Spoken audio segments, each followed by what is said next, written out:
answer was for them. And even in the midst of, having biological parents yelling and screaming at us, or, going off goofy, I think that it's been more that, man, this is, the parents of our kids didn't have a fair shake at life. It wasn't that they were purposely out to lose their kids or purposely out to cause problems. It's that they're products of messed up parents and messed up grandparents. And so, it's a multi-generational issue that's caused problems for them all the way through. So I think it's more that compassion and sadness for what the parents have had to go through. In our book, when Erin becomes homeless, she started making new friends, and her older friends started to see differently. You think that poverty makes kids start to act or look different to their friends? The kid who steps in, the kid who becomes impoverished, do people look at them differently? Yeah, I think so.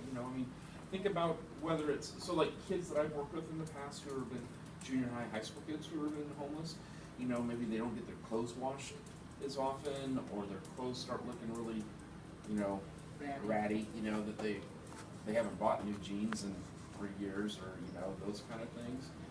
I think in this day and age, I don't know how many of you guys have cell phones. I guess most of you have cell phones, not everybody, but that can become one of those things that it's obvious that they don't have a phone or they don't have a way to communicate. Kids that I've worked with, I've worked with kids who had a home, but they were poor. They're living in a trailer that, I've gone into trailers where I was afraid I was going to fall through the floor. It was in that poor of a condition. Well, then you don't invite your friends over, because you're embarrassed of where you're at, or you're embarrassed about your surroundings. And so that makes it really hard to fit in. I think there are a lot of those situations like that makes it really tough if you don't have, a middle class level of living. Was the environment any of the kids were sleeping in hostile? They were in danger in the home? Yeah. Samuel, so Samuel is our 8-year-old, and he has the 2 younger half brothers. But he was living with his grandmother, who is a registered sex offender. I would call that pretty hostile. We don't know all of what Samuel experienced as a baby. But given some of his fears and behaviors today, I think that there must have been some pretty severe anger. I assume there was a gun being used quite often, just because of the way he acts today. Yeah, he was in a very unsafe situation. Benjamin and Aaron's family history includes lots of domestic violence, and so they were constantly being taken to the hospital for, this, that, or the other thing. They were physically and emotionally abused. So when Benjamin was 4, his dad wasn't in the picture, and his mom would want to go to the bar or go shopping at Walmart, so she would leave Benjamin as a 4-year-old to babysit Aaron, who was 2, and the newborn baby. Can you imagine? Do any of you guys have cousins or brothers or sisters who are, 3 or 4? And you think about that 3-year-old being left alone to babysit a 1-year-old baby brother while mom goes out to the bar to drink for hours? That's a pretty hazardous situation, I would think, And so some of those struggles continue on today, just, in their relationship of how they interact with.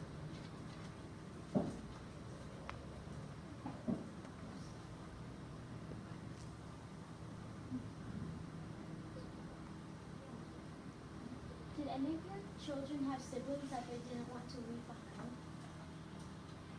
Samuel, Noah, and Titus are the only kids in their family. Benjamin and Aaron have a younger brother and sister. But they don't know now that they exist. They might remember having a sister. So we're in the process of therapy of reintroducing their families. They don't know that they exist. So a friend of ours has adopted them, so we know where they're at and what's going on. And we talk all the time. But no, they did not have, don't separate me from my sibling situation. They didn't have that.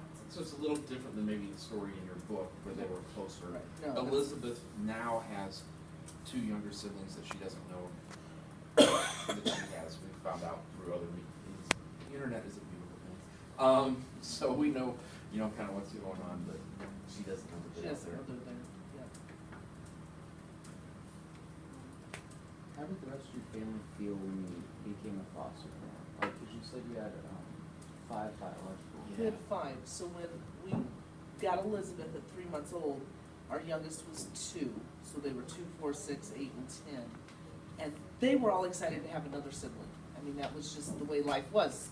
We had another baby every 2 years, so that wasn't a big deal to them. When we moved to Illinois, we talked to each one and said, how do you feel about us fostering again? And 4 of the 5 said, absolutely, let's do it right now. One of them said, I don't want to babysit.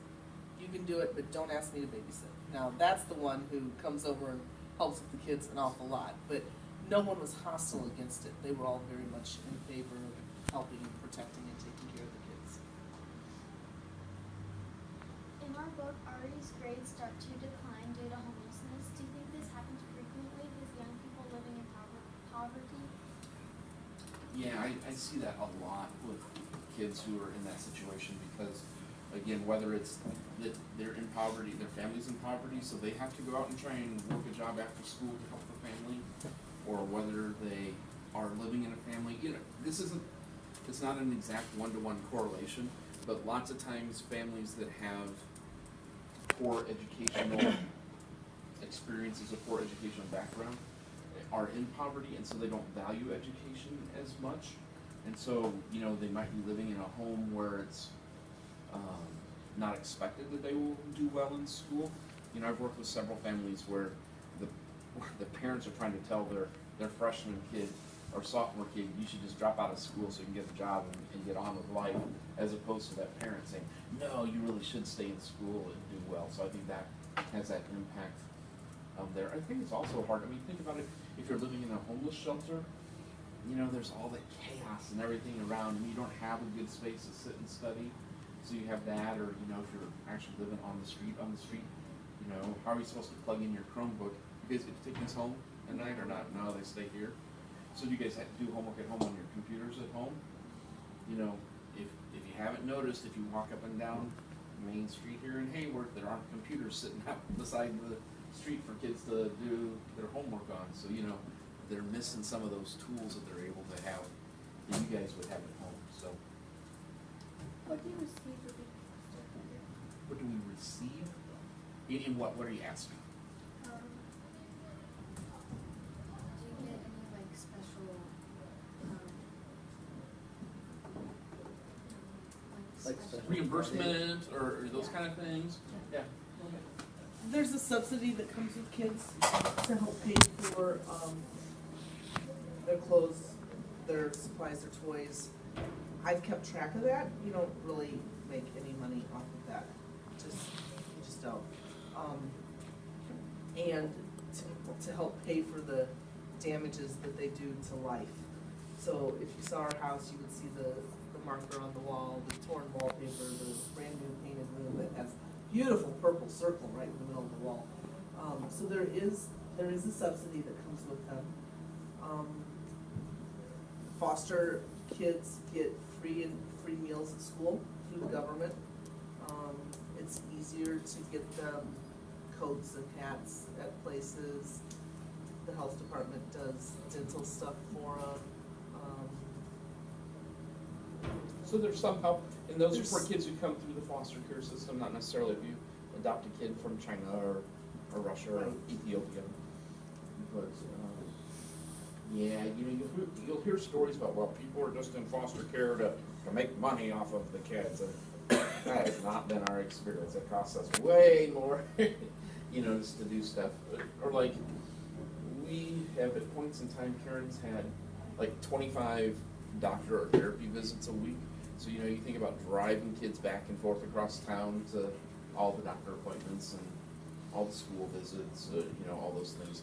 That all adds up pretty fast too.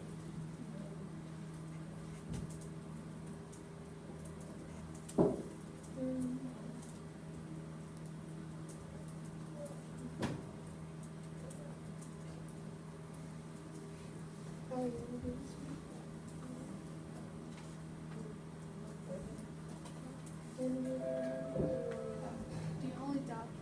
Do you only adopt kids with special needs? We adopted kids because that's who God put in our family. We had no idea the intense special needs that they had. Typically, though, kids that come into the foster system are gonna have some needs. Not all of them, but, you know, they're gonna come from families that, where the parents have some struggles as well. So. Is that the bell for the end of the class? Yeah, we Huh? can start. Okay, good. We have a few more. Beautiful. In our book, Take the Things, Arian told us how their grades didn't get home because David doesn't get along with their foster mother Tanner. Did any kids you know have issue with their parents, foster parents, or rest of them leaving? Yeah, well, so we had a girl in high school who ended up leaving and moving to a different home because she couldn't get along with us. We see that a lot, especially in the older foster kids. You know, my brother and sister-in-law are foster parents, and they had a 12 or 13-year-old that only stayed in their house for 2 or 3 weeks. Just left, because they get along. How old is your child with Rhina? Is that how you pronounce the dog's name? What with Raina, yeah. Raina.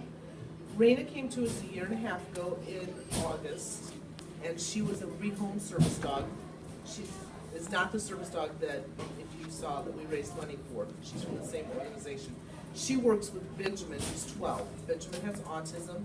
He's developmentally delayed. He's emotionally delayed, and so he spends a lot of time practicing talking because he doesn't talk to Raina.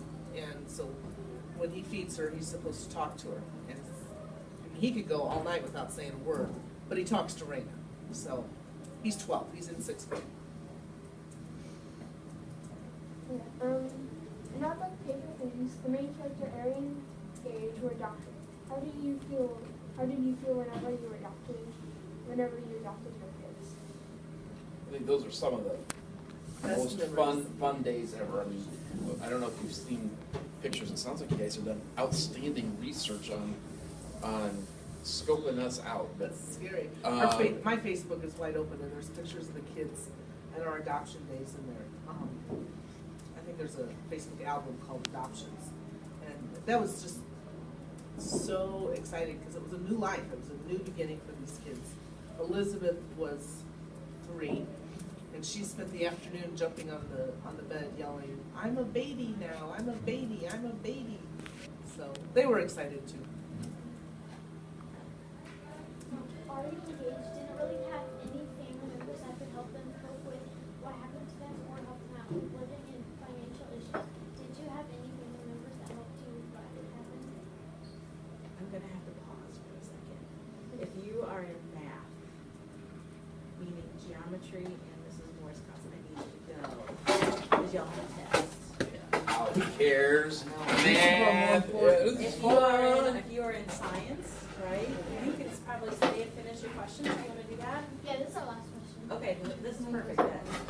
Oh, yeah. Hey, bye guys. Thanks for your questions. You guys had outstanding questions. So I can say, let me take your devices. Yep. We have one more question. Arian and Gage didn't really have any family members that could help them cope AJ, with you what need to get happened to math and do math test.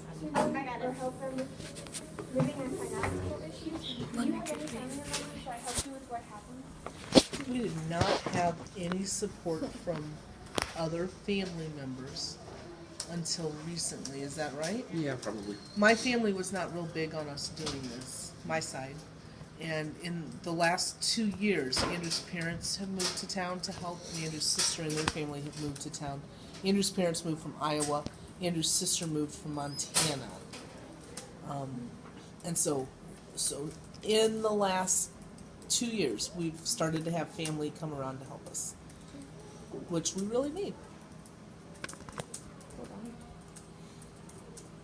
I've been pretty good with them. Been good at backing away. And a computer that's missing a key or two. Okay, thank you. I think that's all. You good? Thank you.